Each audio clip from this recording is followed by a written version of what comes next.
ঈদের যে পটভূমি অন্যান্য ঈদের তুলনায় আমরা বলতে চাই অনেক বেসিক পার্থক্য আছে। গত 16টি বছর আমাদের নেতা কর্মীরা স্বাধীনভাবে ঈদের আনন্দ উপভোগ করতে পারেনি। কেউ জেলে ছিল, কেউ নির্যাতনের শিকার হয়েছে, কেউ পুলিশি হামলার শিকার হয়েছে, মিথ্যা মামলার শিকার হয়েছে।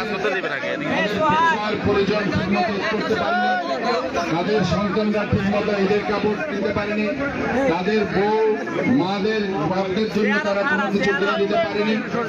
আজকের এই প্রেক্ষাপটে আমরা বলতে চাই আমাদের নেতা কর্মীরা আজকে ঐক্যবদ্ধ আছে। এই ঐক্যবদ্ধতার মাধ্যমে আগামী যে নির্বাচন, সেই নির্বাচনের জন্য আমাদেরকে তৈরি হতে হবে। যে সংস্কার প্রক্রিয়া চলছে সেটা নির্বাচনের জন্য যেটা দরকার সেটা করে একটি নির্বাচন দিয়ে একটি বৈধ সংসদ করে অনতি বিলম্বে সেই বৈধ সংসদের কাছে ক্ষমতা হস্তান্তর করে বাকি সংস্কারগুলো নতুন নির্বাচিত সরকার অবশ্যই করবে। আমরা মনে করি বিএনপি আমাদের নেত্রী বেগম খালেদা জিয়া এবং আমাদের দেশনায়ক জনাব তারেক রহমানের সুযোগ্য নেতৃত্বে আমরা এগিয়ে যাচ্ছি।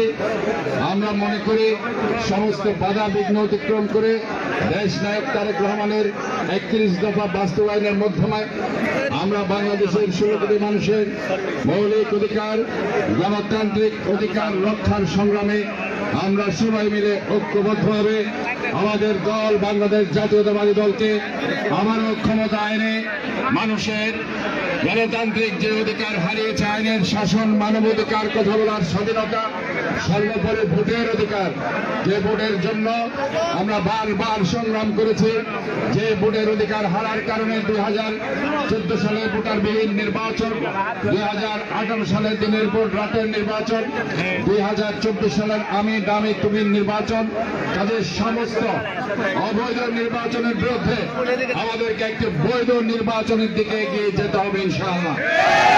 এবং বিএনপি একমাত্র দল যারা গত 16টি বছরে বৈধ নির্বাচনের জন্য সংগ্রাম করেছে। আমি মেয়র হিসাবে বলতে চাই, আজকে অনেকে বলেছে যে আমি 5 বছর থাকতে পারবো, চাইলে আমি বলতে চাই 1.5 বছরের জন্য আমাকে দেওয়া হয়েছে, 1.5 বছরের 1 মিনিটও আমি থাকতে রাজি নই। আমি চাই যে একটা বৈধ নির্বাচন হোক।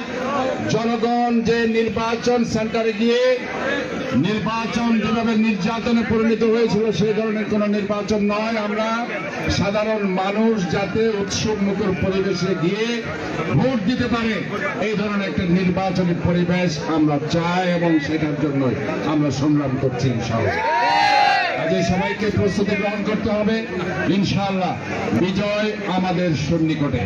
আমরা সবাই মিলে ঐক্যবদ্ধ থাকবো।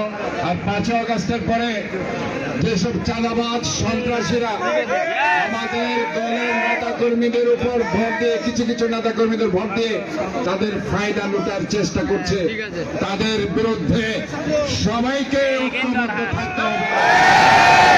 ইনশাআল্লাহ 16 বছরে যারা আন্দোলন সংগ্রাম করেছে, জেল কেটেছে, গুম, গুপ্ত হত্যা, নির্যাতন, মামলা হামলার শিকার হয়েছে, ইনশাআল্লাহ আমরা তাদেরকে নিয়ে আমাদের যে অধিকার সে অধিকার আদায় করে ছাড়বো এবং আমাদের নির্বাচনের বৈতরণী ইনশাআল্লাহ আমরা পার করব।